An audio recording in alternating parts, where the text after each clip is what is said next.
Welcome to the Wizard of Radical Self-Respect. My name is Jared Mello, and I'm the Shepherd of Black Sheep. Today, since the Nick Reiner poll won yesterday, today, as promised, we'll go over the U.S. doing the military operation in Venezuela and capturing Maduro. Now, here's the thing about the whole thing here. We're going to go over things from all sides, and we're going to learn about it together. So we'll do a little preamble of it first, why this might happen. And this person whose video I'm going to play first, they really got the timing just right. They made this video the day before the actual thing happened, which was pretty impressive. But then we'll go from there and do a war reports video. And then we'll go back and forth between how maybe progressive people see it versus how people like Asmongold see it. And people like Dave Smith, they haven't even done a video yet. But he's kind of like, he's not happy with it, but because he's a libertarian, right? He doesn't want any more wars. That was his whole thing. And you see people are divided about this along political lines. This is how I would see it, though. And some people are saying to me, Jared, you shouldn't even talk about this, period. And to what I would say is this. I've worked in politics for almost 10 years. And I've had thousands of conversations with people about politics, with voters, with other people, politicians. And so, I'm not talking out of my ass with this. I do have a lot of experience in politics. Now, in terms of Venezuela, we're going to go over it. We're going to go over exactly why they chose Venezuela. And the first video we're going to go over shares it pretty well. And here's the thing. I can be happy for the people of Venezuela. Yeah, they feel like they've been saved from a terrible situation. And sure, but personally, I don't know how we're going to follow through because we got Maduro out, but his government is still there. We want the woman Maria, the Nobel Peace Prize winner. We want her to take over. But basically, she is sold out to America. That's why we like her. She has also promised Netanyahu to put their embassy in Jerusalem if she gets in power. It's like, what? So to me, there's not much of a coincidence that Bibi and Trump were hanging out last week. Probably not a coincidence. Holy mackerel. Very true, beautiful. Very true. Oil's the name of the game. And this first video is really good. This first video and several of these videos are going to be very good. And we're going to listen to all of it because I think it's going to be very interesting for everyone to see how all the sides are talking about it. That's all. I don't claim to be a complete expert of the geopolitical chessboard, but I do have a pretty good understanding of the sides and what's going on. So, again, you see it along political lines. There are a lot of Republican folks are like, oh, see, look how happy they are. Only a loser would not be happy that we did this. Look at how happy those people are. But you could also say, back in World War II, freaking Germany blitzed into Austria to open arms. They loved it, right? Does that mean it was good? I mean, that's debatable, right? So that's the thing here. Did he really? I heard Asmongold did a video about it where he was apparently not very happy, or he was getting flustered over some questions. That makes sense, Mike. That makes sense. So let's see here. This video is from 2 days ago. And it just so happens it happened the next day. When you are weak, appear strong. Sun Tzu wrote that over 2,000 years ago in his military treatise, The Art of War. And while the art of war is best known for, well, actual warfare, many of its lessons have been applied to negotiations, diplomacy, and politics in general. Now, what if I told you that the US military buildup off the coast of Venezuela is an implementation of this very lesson, a strategic performance of strength at a time when much of the world perceives the US to be in decline? With the rise of China on the global stage, the failure of NATO to defeat Russia in Ukraine, the inability to destroy the Islamic Revolution in Iran, the challenge of defeating Hamas in the besieged Gaza Strip, and the rapid inflation of the dollar, the American empire has never appeared weaker. regardless of the fact that most of its military strength remains intact and that its GDP is still the highest in the world. The perception held by many is that the US is an empire in decline and that its fall is only a matter of time. And this perception isn't just felt internationally, it's felt domestically by Americans as well. This overall feeling of decline is what led to the election of Donald Trump, who ran on a very simple message: make America great again. The message itself implies that America is no longer great, and the people desperately want it to be so. We will take back our country and we will make America great again. Ever since Trump's re-election a year ago, the US has been desperately trying to reassert itself all around the world. In his first 6 months in office, Trump joined Israel in bombing Iran, escalated tensions with Russia by continuing to arm Ukraine, sanctioned half of the planet, threatened to annex both Canada and Greenland, and renamed the Department of Defense to the War Department. All of this is connected to Trump's campaign promise to make America great again. But this is more than just propaganda for a domestic audience of idiot plebs. It's also an attempt to remind the world who's actually in charge. In its latest effort to flex its strength, the US has set its sights on its South American enemy, Venezuela. The US has amassed a massive naval fleet off Venezuela's coast and has implemented a no-fly zone over the country. All things point towards a major US attack on the country. So the question currently on everyone's mind: is Trump actually serious about going to war with Venezuela? And again, this was literally the day before yesterday he made this video. So it was great timing for this video.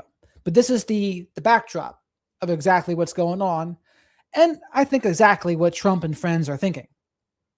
In this video, we will explore the US regime change plans for Venezuela and reveal what's at stake for the American empire. Because this isn't just another regime change operation by the United States. This is do or die for the American empire. Because the US finds itself in a rapidly evolving global economic system that it created but has already started leaving it behind. So this isn't business as usual for the military-industrial complex or the Pentagon. This is an operation that could determine the next world superpower for the next century. And for the most part, I like this guy's videos.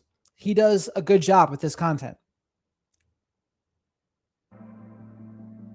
Whenever the US prepares for war or regime change, whether it's Iraq, Libya, Iran, and now Venezuela, the first strikes are always in the information space. The articles come before the airstrikes. Headlines propagandize the public, frame the narrative, and manufacture consent for whatever follows. To accurately predict which way things are going, I like to expose myself to all the propaganda. I've learned to read between the lines and see the intent behind the article. This is how. And I like that. That's exactly what I would suggest for people to do too. Read and listen to everyone.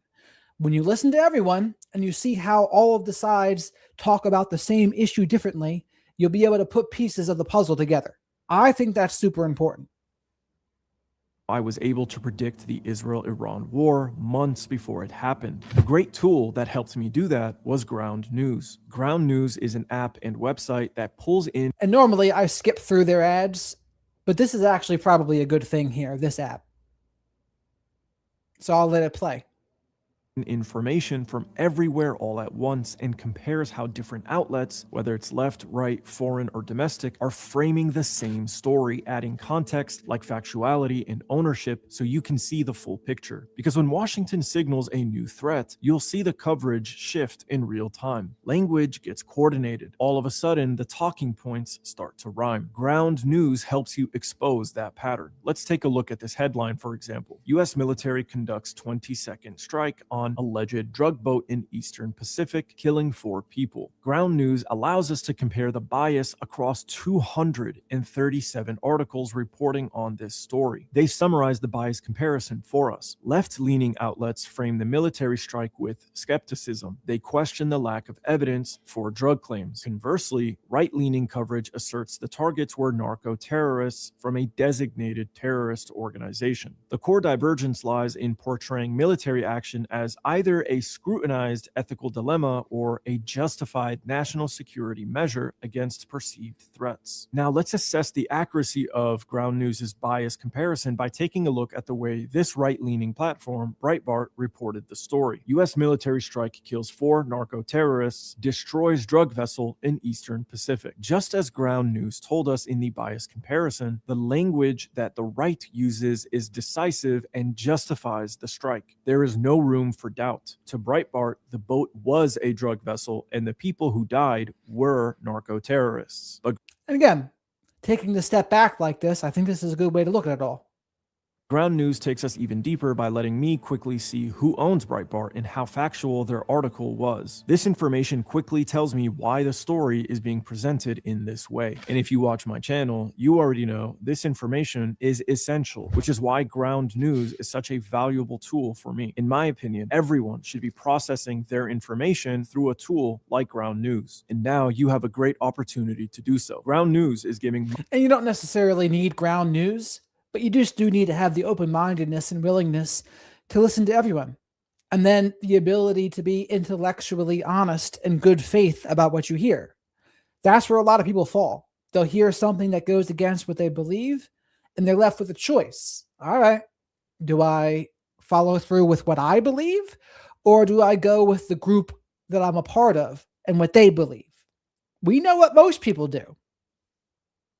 My viewers a special offer of 40% off their subscription, making it incredibly affordable for such a valuable tool. All you need to do is use my link directly, which supports my channel and helps me cut through the propaganda. The link is on screen and in the description of this video. As I always say, everything is propaganda. You have to question everything. So to see the world the way it actually is, not the way you're told to, click the link groundnews.com/prop to save 40% off the Vantage subscription, which allows unlimited access to all of their features.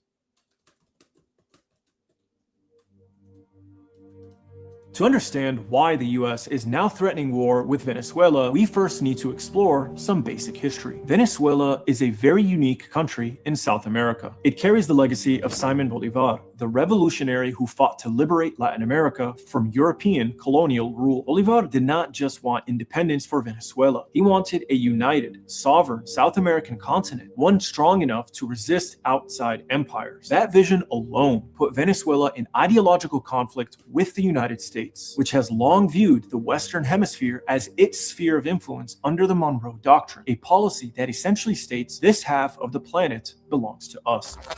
And did you hear Trump say the other day? The Monroe Doctrine? That's what he called it. Now, combine that historical and political legacy with Venezuela's vast amount of natural resources. Venezuela has the largest proven oil reserves on Earth, more than Saudi Arabia, more than Iraq, more than the United States. We are talking about at least $18 trillion in underground wealth, and that is just their oil. This does not include their gas, gold, iron, or other natural resources that are mostly untapped. Lithium. For most of the 20th century, Venezuelan oil was controlled by a small elite aligned with US corporations and Western interests. The profits flowed upward into foreign banks and private pockets, while the majority of Venezuelans remained in poverty. In the 1970s, Arab states imposed an oil embargo in response to Israel's aggression against Egypt. This triggered a global oil shortage that sent prices skyrocketing. The Venezuelan elite benefited tremendously from this crisis, but it wouldn't last long. The sudden rise in oil prices pushed major economies into a recession, which forced many of these countries to seek alternative energy sources. This shift led to what is known as the oil glut of the 1980s, where global oil supply far exceeded the demand, causing prices to collapse to record lows. Because the vast majority of Venezuela's national revenue came from these oil exports, and because most of these profits flowed into the hands of a collaborating elite, the country was completely unprepared for the fallout of the oil price crash. The enormous profits from oil exports in the 1970s convinced the political elite that Venezuela could take on massive loans without consequence, the assumption being that the oil revenue would always be there to pay them back. But when oil prices collapsed in the 1980s, the Venezuelan government found itself in a predicament. They were now facing a severe budget deficit, runaway inflation, and a rapidly accelerating debt spiral where And their inflation was absolutely out of control. This is true too.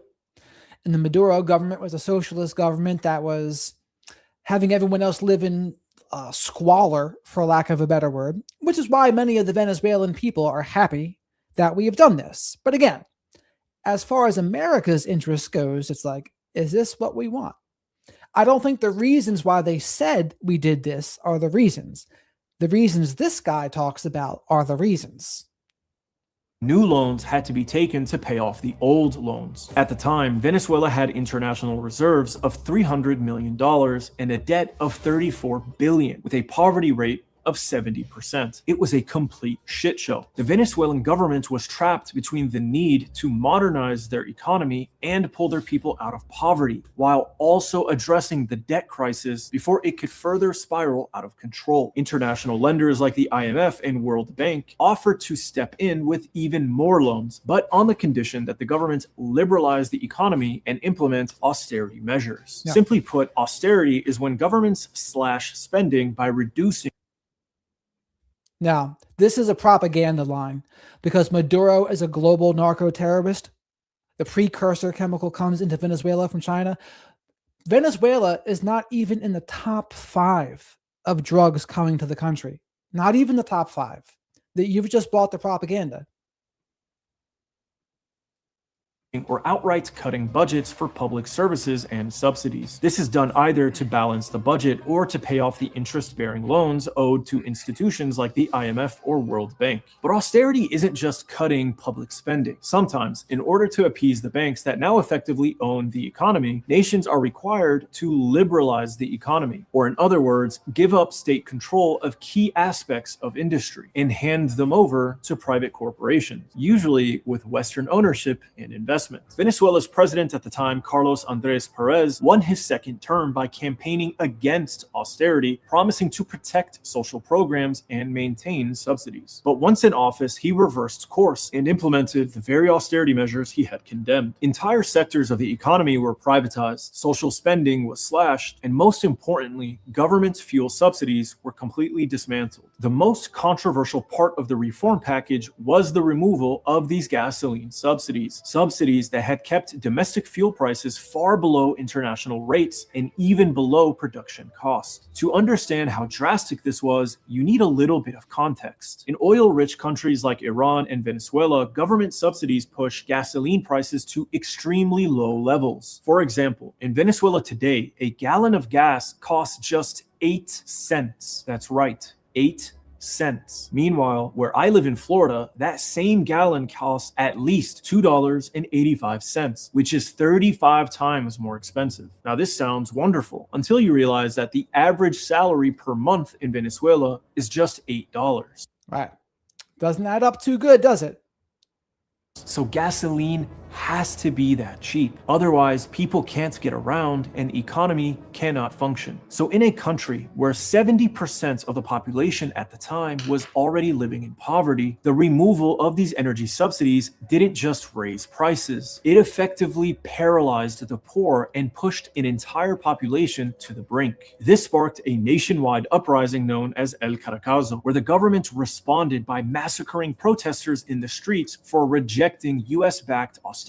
The political order that had governed Venezuela for decades had literally collapsed in legitimacy overnight. Born out of this chaos was a passionate military officer turned politician, Hugo Chavez. Chavez didn't come to power offering small reforms. He came offering revolution. He was Simon Bolivar reincarnated, and his fiery, energetic, passionate vision for Venezuela brought him to power. One of the first things he did was nationalize the oil industry, not in name, but in practice, forcing the state oil company PDVSA to stop operating like a private corporation serving Western energy markets and instead redistribute oil wealth to the Venezuelan people through healthcare, housing, education, and food programs. He called it the Bolivarian Revolution, explicitly linking his movement to Bolivar's dream of a sovereign, united, independent Latin America. Like Bolivar before him, Chavez didn't just want to liberate Venezuela from United States control. He wanted to free all of South America from the global neoliberal economic order. And that is how and why the conflict between the US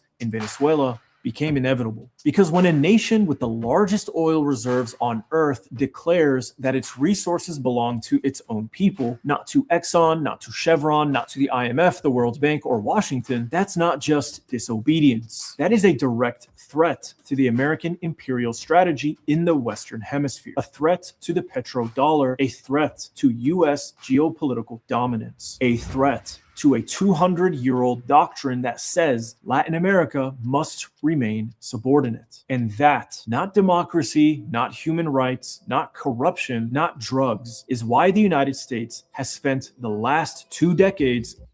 Correct. People can believe, oh, this is where fentanyl was produced or something along those lines, the ingredients to make it. I think that's BS. I think they used all of the same language that the Trump administration used, the same language the Bush administration used to talk about Iraq. They called fentanyl a weapon of mass destruction. The Bush administration said Saddam has weapons of mass destruction. Turns out Saddam did not. And then they said, oh, Maduro is an existential threat. Saddam Hussein is an existential threat. We should do shock and awe. It's the same thing. It's the interventionist playbook to get someone in power removed and someone we want in power in place. It's the same. Trying to overthrow the government of Venezuela. Now, while it's true that the United States wants to look strong in the face of perceived weakness, this aggression towards Venezuela isn't just performative propaganda. The real reason Washington has now rapidly accelerated its regime change plans for Venezuela is because the global economic order is shifting fast. For the last 80 years, the United States has dominated the world through 2 main pillars: the dollar and control of global energy, primarily oil and gas. These 2 things. The petrodollar is a big talking point here too, where if we lose the petrodollar, that is not good for us one bit. Are inseparable. You see, the dollar is strong because oil has exclusively been priced and traded in dollars globally. This is known as the petrodollar system. But that system has slowly been unraveling over the last few years. Countries like China, Russia, Iran, Brazil, South Africa, basically the BRICS nations, are actively building an alternative global financial system, one that does not rely on the US dollar in order to trade for commodities like oil and gas. America does not like that one bit. China has already been signing oil trade deals in their own currency, the yuan. For example, just a few months ago in September, Saudi Arabia and China settled an oil transaction in the digital yuan. Even India has been purchasing Russian oil despite the sanctions using the Chinese yuan. To many, this is the beginning of the end of the dollar's hegemony. So the United States now has one urgent strategic priority: re-establish control over the world's largest remaining oil reserves in order to prevent more sales in non-dollar currencies. Those reserves are, guess where? Iran and Venezuela. Trillions of dollars of oil. What do you know? Iran too. And what do you think it's a coincidence that we did a strike against Iran not so long ago? Under the guise of, no, they're building up their nuclear program? Makes you wonder. Enough to determine the future of global energy pricing, determine the world's reserve currency, and control over the Chinese economy sits under governments that are not aligned with Washington. Even worse, Venezuela has been strengthening economic ties with China, Russia, and Iran, the 3 main challengers to US hegemony. Beijing has already invested heavily in Venezuelan infrastructure and oil extraction operations to the tune of $67 billion. Russia provides military equipment and intelligence support, and Iran Iran advises Venezuela on how to bypass sanctions and protect against refinery sabotage. So from the perspective of the US national security establishment, Venezuela had crossed from disobedient to strategically dangerous. And you can see where Israel comes into play here too, right? Oh, what do you know? Iran and Venezuela, hand in hand. And what do you know? Israel wanted us to attack Iran. And oh, what do you know? Israel probably wanted us to do this in Venezuela too. What do you know? I don't believe in coincidence.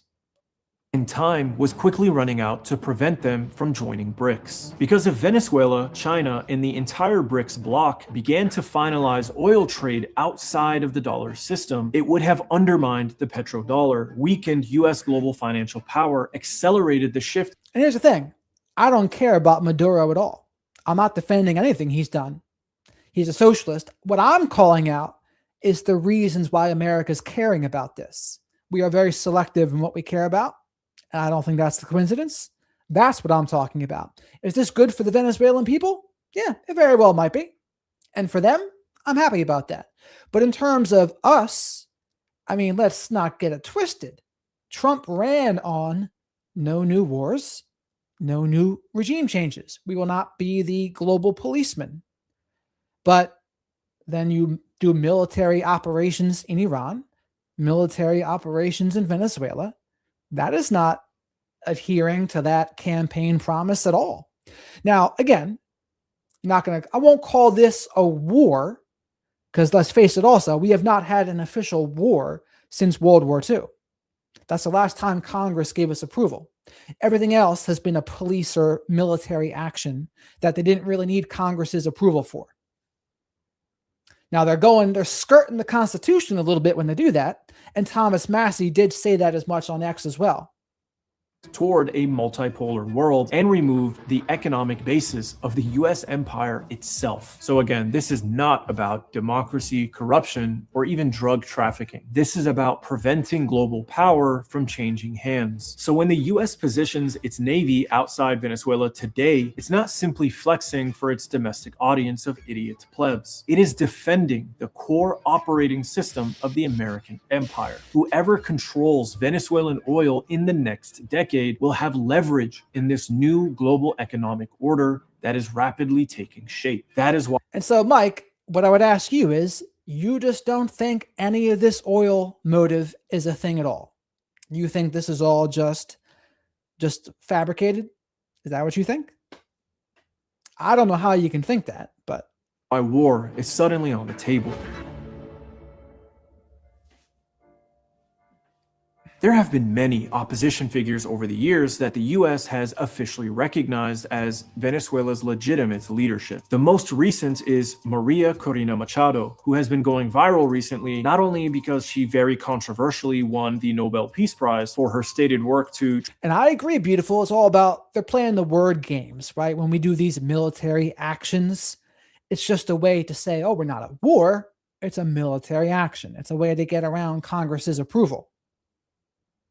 Transition Venezuela from a dictatorship to a democracy, but also for her viral clips where she promises to give Venezuelan resources to the United States. We will open Venezuela for foreign investment. I am talking about a $1.7 trillion opportunity, not only in oil and gas, which is huge, and you know that the opportunities, because we will open all upstream, middle stream, downstream to all companies, but also in mining, in gold, in infrastructure, power. We will open markets, we will have security for foreign investment, and a transparent, massive privatization program that is waiting for you. Do you support US military strikes on the territory of Venezuela as part of what you call a process? I believe that the increase in pressure and the escalation that's taking place is the only way to force Maduro to understand that it's time to go. Simply put, She's a sellout, which essentially confirms what this entire conflict is about. Oil, money, the dollar, China, the future of the US empire. Now, to be clear, the US isn't just suddenly attempting regime change in Venezuela. They've actually been trying for the last 20 years. Shortly after Hugo Chavez took power, Washington began imposing sanctions on Venezuela, and those sanctions have been gradually intensified ever since. The sanctions, combined with poor economic policies by the Venezuelans themselves, has pushed the country into a deep crisis. Hyperinflation, violent riots, and multiple coup attempts. After decades of sanctions and covert meddling, the US now plans to turn up the heat to its most extreme point. Just like they did with Iran, the US will test. Yeah, now it's a combination of the Venezuela's own bad economic policies plus our sanctions. Boom, you get a bad combination for them.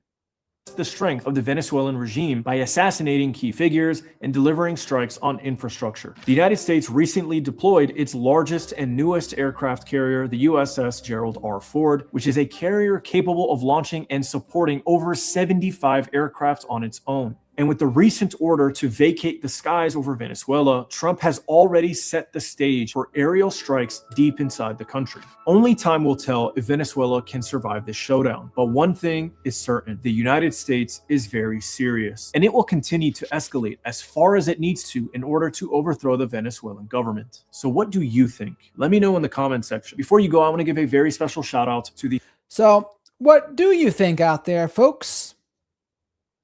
Do you think, well, yeah, let me know what you think in the comments. How about that?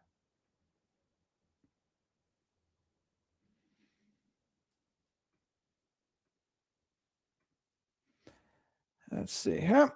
We're going to the next video.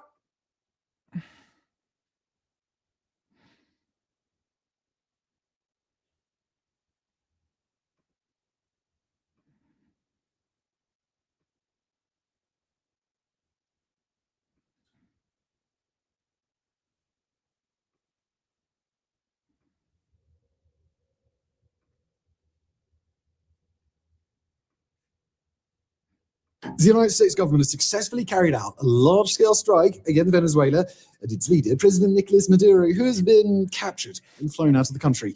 This operation was done in conjunction with US law enforcement. This was a message posted by American President Donald Trump on Saturday, the 3rd of January at 4:21 a.m. Eastern Time, announcing to the world that the American government had achieved one of its key objectives, the capture of President Maduro. The date is important because, one, it's only a few hours ago, and two, it's exactly 35 years since the day that American forces captured Panamanian leader Manuel Noriega, who, like Maduro, had also been accused of drug trafficking and was clinging on to power after a disputed election. In a later interview with Fox News, President Trump announced that Maduro and his wife had been taken to the USS Iwo Jima, one of the American warships that have been prowling the Caribbean. According to a statement by Attorney General Pam Bondi, they will both be tried in a US court. The announcement came just hours after residents of Caracas, including several CNN correspondents, reported hearing explosions and seeing military aircraft flying overhead. According to the correspondents, the first blast that they witnessed happened at 12:50 a.m. Eastern Time, which means that in barely 3 hours, American forces had captured a sitting head of state and evacuated him from his country. I'll say that again. This entire operation took just 3.5 hours. So because 2026 has decided to get off to an insane start, that's why I'm here on a Saturday afternoon, let's examine what we know, what we don't know, and what this attack means for the wider region. Let's start with what we know as the time of around 4 p.m. Central European time. 4:15, we are getting this out. On Friday, the 2nd of January, President Maduro appeared on state television while meeting with a delegation of Chinese officials in Caracas. This was the last time that he would be seen in public. A few hours later, the strikes began. A local journalist who spoke with NPR reported hearing 2 explosions at La Carlota military airport, the main airbase in Caracas, followed by fires on the runway that were quickly put out. Immediately afterward, they reported hearing similar deaths. And this guy, he just basically gives the facts about what's going on. Right? That's what this guy does. He doesn't give as much commentary about it. He just gives the facts, which is why I like him. A true investigative journalist. Nations in other parts of the city and planes flying low over Caracas for about an hour. Quoting, "The whole ground shook. This is horrible. We heard explosions and planes." The Associated Press reported that at least 7 explosions were heard in Caracas during that time, and according to Ocean Defender, an X account that uses open source intelligence to track conflicts around the world, Fuerte Tuna, the capital's main military base, had also been targeted in these strikes. Other sites that were targeted include Cerro El Volcan, a major communications and signals antenna site, La Guerrera Airport, Venezuela's primary seaport north of Caracas, and Hirarte Airport, an airbase in Miranda State. So several locations. You wouldn't have thought that basically from how it was covered, right? You would think it was just the one place, and then in and out to capture Maduro, but not quite. A little more extensive than that.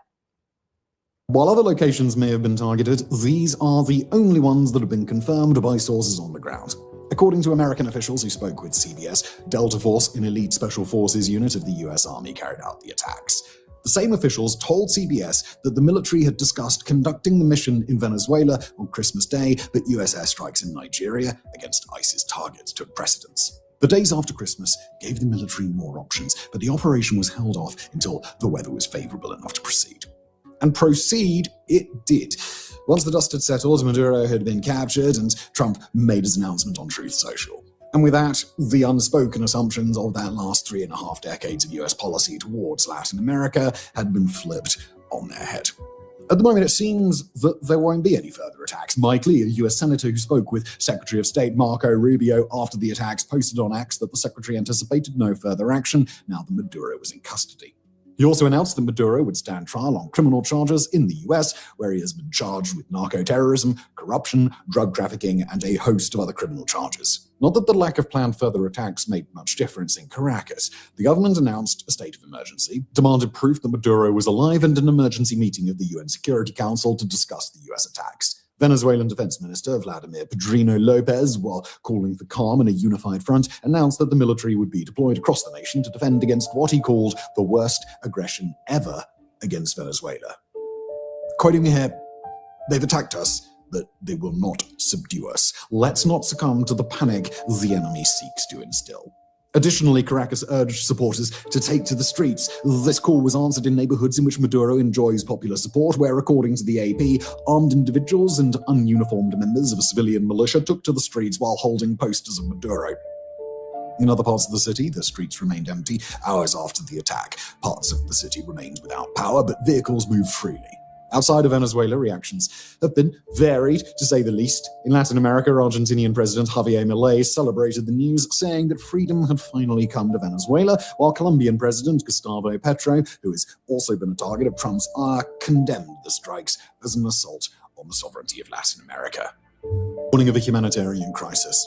Additionally, Colombia is deploying its military to its 2,219-kilometer-long border with Venezuela, ostensibly to handle the influx of asylum seekers, but likely also as a defensive measure in case the conflict expands beyond Venezuela's borders. In Europe, the reaction has been more measured, with Germany saying that it was watching the situation with great concern, Spain offering to mediate, and the EU's High Representative for Foreign Affairs urging restraint while insisting that Maduro lacked legitimacy. More telling, though, might have been the reaction, or lack of it, from Venezuela's most important allies, Iran, Cuba, and Russia. For Russia's part, the Kremlin said it was deeply worried by the attack, saying that it was important to prevent escalation and to use dialogue to find a way out of the conflict. What it didn't Ironic that Russia says used dialogue, right?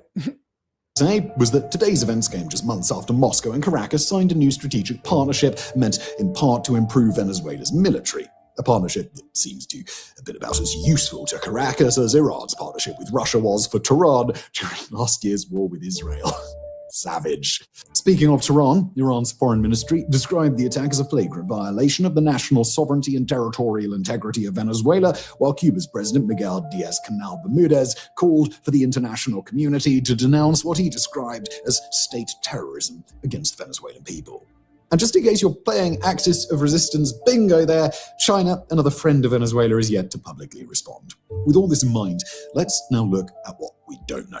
First, there is the question of the legality of the strikes. While Senator Lee, a constitutional lawyer, insisted that the Trump administration was justified in conducting the strike since the president had the authority to protect U.S. personnel from an actual or imminent attack, Democratic lawmakers, including Senator Andy Kim, a former diplomat, have termed the action illegal, saying that it put American lives at risk and signaled to other superpowers that targeting a sitting head of state is acceptable to the U.S. government. Now, we're not experts on the nuances of the American Constitution, but we can guarantee that this is a question that Congress and possibly the Supreme Court will have to answer at some point in the future. Second, we don't know who is now in charge of Venezuela and how long their rule will last. At the moment, it seems much of Maduro's inner circle survived the strikes. And that's the other thing, right? So his inner circle is still there. The government that he was a part of is still there. How is America going to ensure that they leave and get the woman they want, Maria, into power? Now, there's things that are happening in the last several hours here that go over more of that, but we're still going over what happened yesterday. The vice president will take over, maintaining the current status quo. However, there are two distinct scenarios that we have to consider. One, that America negotiates with the remaining government officials to hand over power to Edmundo Gonzalez, who Washington recognized as Venezuela's rightful president after the contested 2024 elections. Or two, that the military takes advantage of the confusion and disarray created by the American strikes to seize power in a coup. It wouldn't be the first time that the military sought to gain power by taking advantage of a crisis. This was a fear expressed by Pedro Reyes Arroyo, a Venezuelan entrepreneur who, speaking exclusively to war fronts, said that the vacuum of power left in Maduro's absence could embolden individuals in the military to launch violent bids for the presidency, resulting in, and we'll quote him here, a bloodbath. If the second scenario were to occur, there is the possibility that Washington will be forced to launch another operation to install a government that has their support. The third thing we don't know, and which may be the most important, is whether Maduro made a deal with Washington and the attacks were theater to give him a face-saving exit from power. While this does seem unlikely, some in the Venezuelan opposition told Sky News that this could be the case, given that Maduro has repeatedly expressed his willingness to negotiate with Trump. However, we've got to be honest here, this doesn't seem super plausible considering that Senator Lee announced Maduro would be facing charges in the United States. It's also unlikely that Trump would be willing to let Maduro save face after the acrimonious year that the two have had. Additionally, Rubio is a long-time Maduro opponent who has been pushing for the lack. Now, actually, Tucker was proven to be lying. If you read his text messages, he knew what he was saying. Most people just didn't even read them. Read Tucker Carlson's messages in the Dominion lawsuit, and you'll see what a two-faced Tucker Carlson really is. Ouster, so the possibility that Washington chose to be gracious to Maduro is incredibly slim. However, slim ain't zero. So what's this mean for the region? When looking at this attack against Venezuela, it is tempting to see it as just part of Trump and Rubio's campaign against Maduro. However, that would be missing the forest for the trees. There's a bigger strategy at play here, one that was revealed in the recently published National Security Strategy. Now, in case you missed our video analyzing that document, here's what you need to know. On Latin America, the Trump administration announced that it would be reinstituting the Monroe Doctrine, which basically means that the entire Western Hemisphere is Washington's backyard.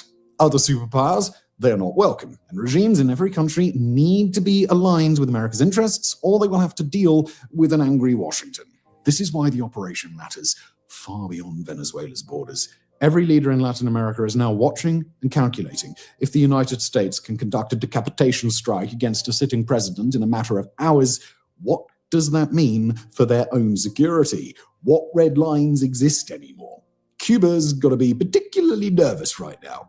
The island nation depends heavily on Venezuelan oil and has sent thousands of personnel to Venezuela over the years. It has also spent entire decades on Washington's hit list, with the CIA infamously trying to bump off Fidel Castro with everything from regular bullets to exploding cigars. With Maduro gone, Cuba loses a critical economic lifeline, while its leadership will be terrified that they're next for special US treatment.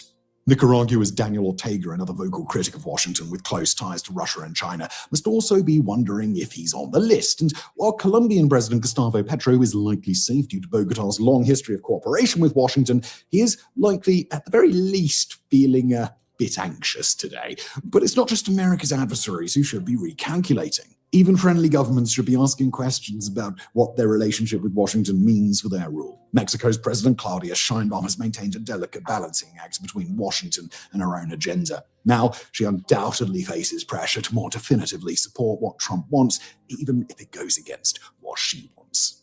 Brazil's Lula has tried to position himself as a mediator in regional conflicts. That role just became a lot more complicated. The operation also changes the calculus for Chinese and Russian investment in the region. Beijing has poured billions into Latin American infrastructure, mining and energy projects. Moscow has sold weapons and provided technical assistance to several governments. Both have used Venezuela as their primary foothold in the hemisphere. If Washington can remove a government this decisively, does that make other countries think twice about deepening ties with Beijing or Moscow? Or does it push them to seek stronger guarantees from those powers? Do these guarantees mean anything in the face of a Washington that has proven extremely capable of removing a leader in his own capital city? Again, we have to insist here. The entire operation took less than 3 hours and change. That's so short, it makes Israel's decisive 12-day conflict against Iran look like the 30 years war. There's also the question of what happens to Venezuela's oil. The country has the world's largest proven oil reserve. With Maduro gone, those reserves could be up for grabs. China has massive investments in Venezuelan oil infrastructure. Russian companies have been involved in joint. All of these stories about Georgia and all the places people think Trump won in 2020, they're giving information to people that already want to believe, and then they fill in the blanks with their cognitive biases. Like, there is no proof anywhere. I was a political poller in Pennsylvania, a swing state in 2020, by the way, and there's a lot of people that just didn't like him. So when he lost that, it wasn't surprising to me at all. But since then, there's been such a massive movement to think, nope, it must have been stolen. And so many people believe it on extremely flimsy evidence. Like, there is none. Bannon himself even admitted this back in the day. But now he's changed his tune, because in order to be like a MAGA person, you have to change your tune. So to me, it's actually crazy making in a way, because even Tucker admits it. Tucker admits that wasn't going on. But now people have all these other reasons. Ventures. American companies were largely shut out under sanctions. The scramble to control Venezuelan oil could reshape global energy markets. Finally, there's the humanitarian dimension. Venezuela has already produced one of the largest refugee crises in recent history, with millions fleeing the country since 2015. Colombia, which hosts the largest number. I believe there's more people now than there ever was, and there's a lot of people that hated Trump. Every year, there's more and more people. So the fact that he got more votes doesn't mean anything. How many more people are alive in America in 2020 than they are in the year 1900? How many tens of millions more? A lot more. So when people say more votes, like, it doesn't mean anything. It doesn't mean anything. And as most people know, hate is a very strong motivator. And a lot of people did hate Trump. A lot of people love Trump, but a lot of people hated him too. And the reason why, another big reason Kamala lost, I think, is because too much support for Israel, actually. So people that are on the Democrat side, they didn't like it. They wanted her to be more pro-Palestine, and they didn't. So they stayed home. A lot of them stayed home. Of Venezuelan refugees is already deploying troops to the border. If violence escalates or the economy collapses further, that number could surge. Peru, Ecuador, Chile, and other countries hosting Venezuelan migrants are bracing for what comes next and hovering above all. And what don't you understand about hate being a big motivator? Trump is more hated than Romney or McCain by a lot. Is it even close? So you got to think, no one's voting for Biden. They were voting against Trump. That's it. All of this is the question of what will happen if Venezuela splits apart, if the remnants of the regime try to cling to power while the people rise up in the streets. Could there be wide-scale violence, a civil war, Or will the regime or military quickly consolidate under new leadership and carry on effectively as before? As Tiziano Breda, senior analyst for Latin America at ACLED, has noted, quote, a smooth transition remains unlikely, and the risk of resistance from pro-regime armed groups, including elements within the military and Colombian rebel networks active in the country, remains high.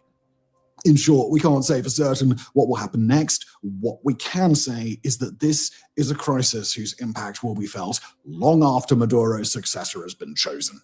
A crisis that could reshape Latin America as we know it. And we don't know what this is going to turn into. We really just do not know. And then we got this one here.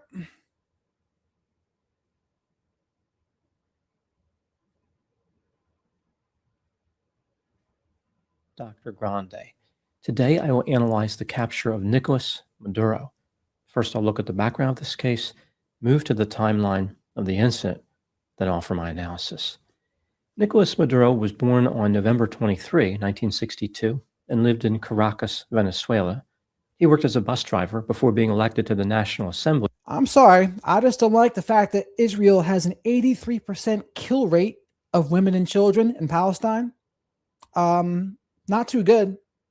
And the Bible shouldn't be any justification, so we must support Israel. That's what Ted Cruz would say, right? And the other donors, John Fetterman, Cory Booker, all these people beholden to Israel. It's out of control. In 2000, as a member of the United Socialist Party. Over the next few years, he was appointed by the president, Hugo Chavez, to a number of positions, including Minister of Foreign Affairs. In 2012, Nicolas served as the vice president of Venezuela. When Hugo died in March 2013, Nicolas became president and solidified his position after winning a special presidential election. In July of that same year, Nicolas married a lawyer named Celia Flores, who was also active in politics. The citizens of Venezuela turned on Nicolas in 2014 after several serious problems emerged, like shortages of food. In 2016, a movement was started to recall him, but Nicolas managed to hold on to power. As protests continued, Nicolas won re-election in 2018, but this was accomplished through an illegitimate process. The opposition legislative body declared a different man to be president, which led to a presidential crisis that lasted for years. In October 2020, Nicolas was indicted by a U.S. federal court, accused of narco-terrorism and conspiracy to import cocaine. In 2024, Nicolas ran for his third term and claimed that he won the election, but evidence showed that he was actually defeated. In November 2025, the United States declared that Nicolas was a member of a foreign terrorist organization. Under Nicolas, the citizens of Venezuela suffered tremendously. The economy was a disaster, corruption was widespread, due process violations were common, and there was electoral fraud. Thousands of people were murdered, many of them by security forces, and 7 million people were forced to leave Venezuela. For years, U.S. President Donald Trump warned Nicolas to leave office, but Nicolas refused. In August 2025, the U.S. deployed warships into the southern Caribbean, and the CIA sent a team into Venezuela to locate Nicolas and monitor his movement. In September of that year, the U.S. carried out military strikes on vessels in the Caribbean Sea, claiming they were trafficking drugs for Venezuela. Military action escalated in December to include seizing oil tankers. Now moving to the timeline of the incident. On January 2, 2026, the U.S. launched a military strike in Venezuela called Operation Absolute Resolve, with the intent of capturing Nicolas Maduro. The operation involved about 150 military aircraft, including fighters, bombers, helicopters, and drones, which took off from 20 different military bases and Navy warships. Venezuelan military bases and air defenses were targeted, and several explosions were reported. Elite soldiers belonging to Delta Force, which is primarily devoted to counterterrorism operations, were transported by helicopter into Caracas, where they raided Nicolas Maduro's safe house at 2:01 a.m. Nicolas and his wife tried to escape into a steel-reinforced room, but they were stopped by the soldiers and captured. The couple was transported to the USS Iwo Jima by 4:29 a.m. Later, the couple was transported to New York City to face charges of narco-terrorism conspiracy, cocaine importation conspiracy, possession of machine guns and destructive devices, and conspiracy to possess machine guns and destructive devices. The indictment indicates that Nicholas engaged in a 25-year conspiracy to flood the United States with cocaine, sending 250 tons of the drug to the country each year. Nicholas partnered with some of the most violent and prolific drug traffickers and narco-terrorists in the world. If convicted, he is facing a minimum of 30 years in prison and a maximum of life in prison. Considering his age of 63, it seems likely he will die in prison regardless of his sentence. At a press conference on January 3, 2026, Donald Trump said, quote, "We are going to run the country until such time as we can do a safe, proper, and judicious transition," unquote. He also indicated that sending troops into Venezuela and occupying the country may be necessary, and the U.S. will be very strongly involved in the Venezuelan oil industry. This will add access to additional wealth and resources for the U.S. Now moving to my analysis. Here are my thoughts on a few areas that stood out to me in this case. Item number one. There have been a lot of different reactions to the U.S. military action in Venezuela. Some people are in favor of it, others are opposed. Not surprisingly, in the U.S., the reactions have largely followed party lines, with Republicans claiming that Trump was justified and Democrats claiming he acted illegally. The Venezuelan defense minister was not a big fan of the attacks and claimed that U.S. forces killed at least 40 people in the operation, which he referred to as a criminal terrorist attack. Civilians were among the casualties. He said that Venezuela would resist foreign troops. The Venezuelan government has rejected and denounced the military aggression and claimed that the U.S. is planning to seize resources like oil. In addition to Venezuela, several other countries have condemned the attack, including China, France, North Korea, Iran, Cuba, Russia, and South Africa. Generally speaking, Venezuelans who live outside the country appear to be supportive of the attack, although some are skeptical about Trump's intentions. They believe he is after that oil. Item number two, was the military attack legal based on U.S. law? Experts who believe the attack was legal cite Article 2 of the U.S. Constitution, which gives the president the power to protect U.S. personnel from attack, respond to threats without prior congressional approval, and conduct. And so this is where the other past presidents have set the precedent where they can, whether it's Obama, Bush, Biden, all of them, they've all done things like this. They've all done military actions that didn't need Congress's approval. So the precedent had been set. The executive branch has gotten more and more power over the years, and it's still growing. The executive branch power is still growing. So technically, like by the book of the Constitution, no, but by how it's actually in practice today, yeah, they can do what they want now. And what generally happens is when the person that you agree with is in office, everyone's okay with what they do. But then when the person they disagree with and the side they disagree with is in office, then all of a sudden it becomes a tragedy, a travesty. Oh my goodness, can you believe they did this? But what everyone needs to understand is any presidential powers you want your guy to have, you better be completely okay with the side you disagree with having those same powers. And it doesn't seem like a lot of people think that way. Limited military operations short of war.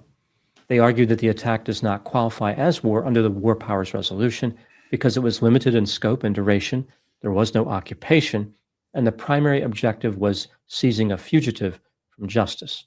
There are precedents supporting the attack, including the military action against Panama in 1989, when the U.S. invaded the country and captured the dictator Noriega. Experts who believe the attack was not lawful argue that the U.S. engaged in a full-scale military operation that included about 150 aircraft and strikes against infrastructure. Therefore, the action qualifies as war. They further argue that designating a person as a terrorist does not create war authority.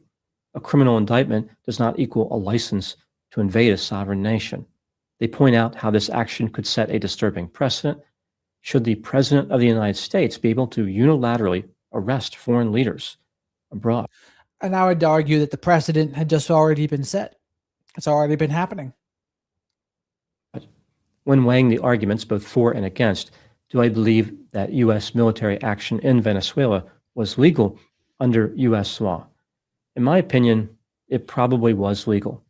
Like Manuel Noriega, Nicolas Maduro exercised power through coercion, a criminal enterprise, and the security apparatus of the state.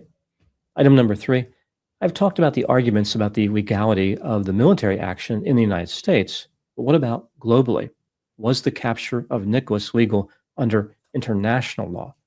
The UN Charter prohibits the use of force against another state's territorial integrity or political independence unless it qualifies as self-defense or the Security Council authorizes the action.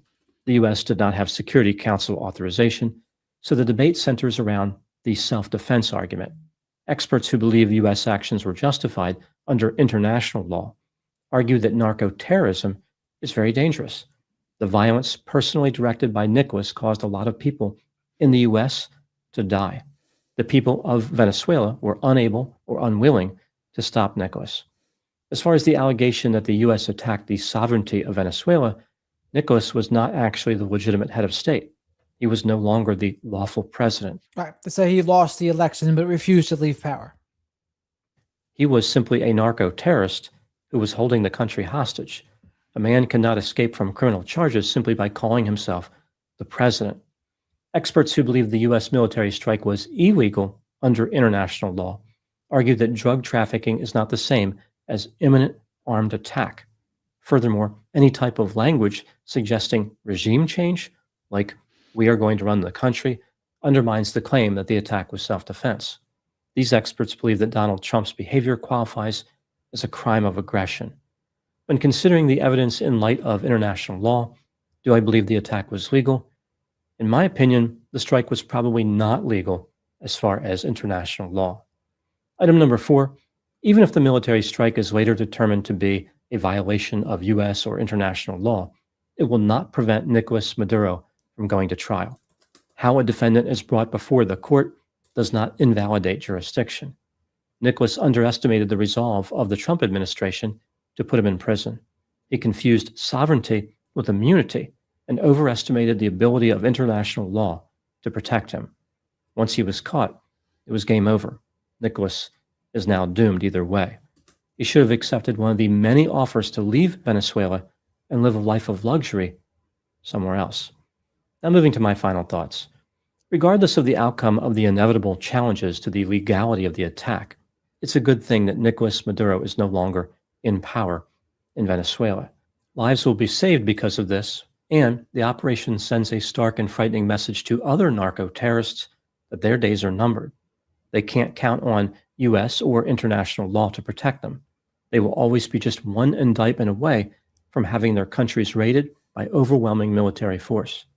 Since 1999, more than 1 million Americans have died from drug overdoses. The majority involved illicit drugs trafficked into the U.S. through international criminal networks. Americans were only going to put up with this nightmare for so long. There is a limit to tolerance, a limit to patience, and that limit has been reached. At first, this attack looked like yet another case of Donald Trump breaking the law. After all, his record hardly suggests restraint. But given the scale of harm caused by Nicolas Maduro's narco-terrorism, one can make a decent argument that the operation was justified. Not everyone agrees with Trump's methods, but his behavior may ultimately reflect the end of collective American patience with narco-terrorists. When the law fails to act, force may fill the void.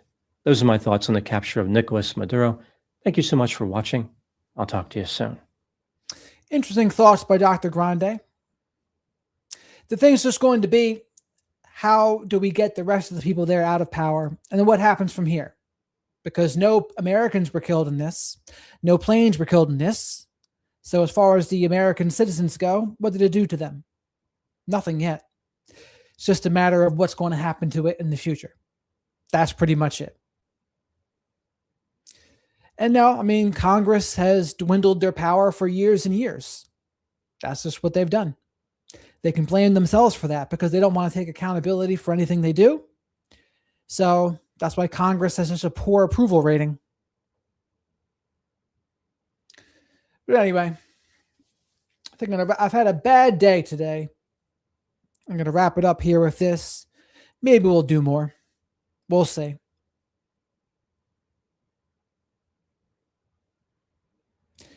Trump keeps with 8 hours war. No thumbs up what?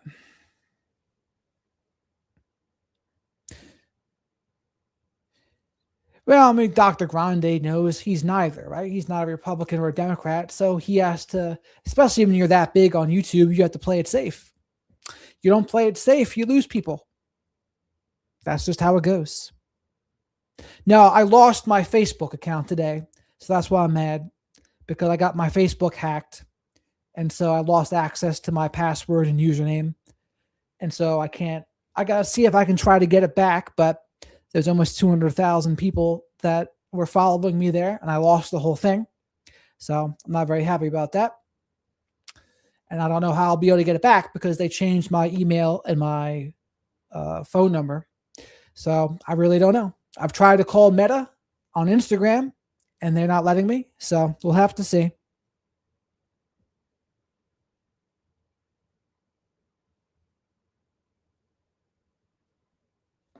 Thank you, Ange. So I got to see.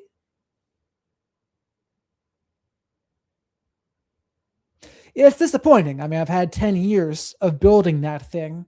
And yeah, it wasn't like that much money or anything, but it was a community and something I've built over the years that is now just lost. So, well, it's lost for now, is what I'll say. So again, Dr. Grande, he's going to be a little more neutral. Again, will it help like less drugs come in? Yeah, they could. I tend to think the oil reason's more of the reason, though.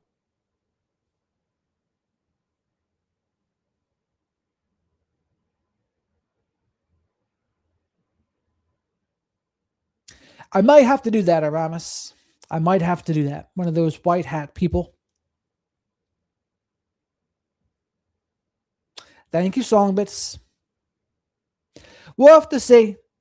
And then after that, I'll have to figure out what I'll have to do moving forward from there. And we'll see what else goes on. But it's one of those things that makes you think about things, makes you really reflect. Really reflect on what you're doing and the content you're talking about. It makes me realize like how much time I've been spending on social media. So just something to think about. So I'm sorry I've not been in a peppy, happy mood today, but that is why. But I'll be back again tomorrow. Just gotta recuperate here.